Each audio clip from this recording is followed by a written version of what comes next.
we're going to talk about polynomial inequalities this time, more than just quadratics, but any of higher powers.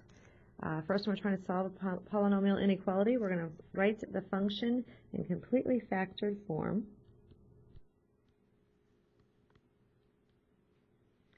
But then we're going to plot the real zeros on the x-axis, noting their multiplicity.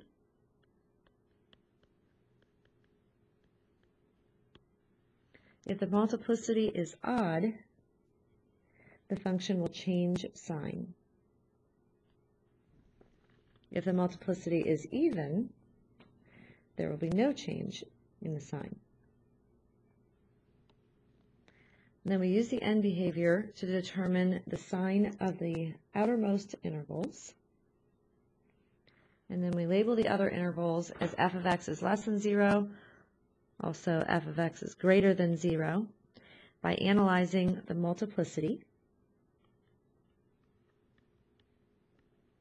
of the neighboring zeros. And then we state our answer in interval notation. So we'll look at this first example where we have a cubic function.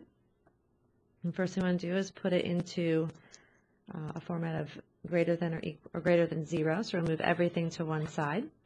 So we have x cubed, and we're going to have an x squared that's added to both sides. So that makes negative 6x squared.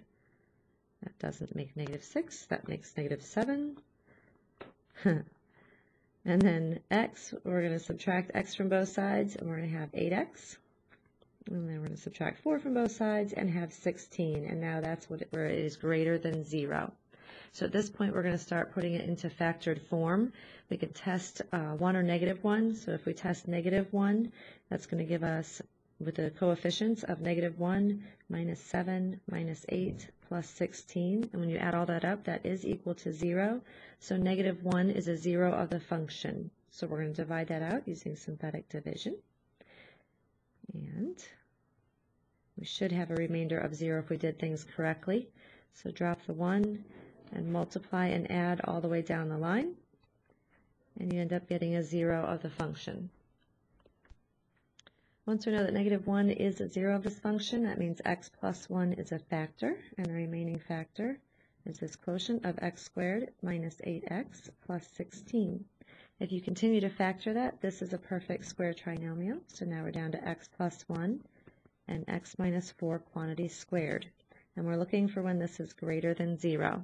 So we're going to do that same thing of drawing a number line, and our zeros happen to be at negative 1, negative 1, and positive 4. And if we go through and tell where it changes signs and doesn't change sign, if the multiplicity is odd, then it does not, or does change because it will cross over the x-axis. So this is going to change at the negative 1. And then 4 has a multiplicity of 2, which is even. So there's going to be no change. And if you look at it graphically, that would be where it bounces off of the x-axis. So if we're thinking of end behavior, this is a cubic function. That means it's going to be down and up. So if we start our function down, and we know our change is going to go through negative 1, and then it's going to bounce off of 4 and not change signs at that point and continue to go up.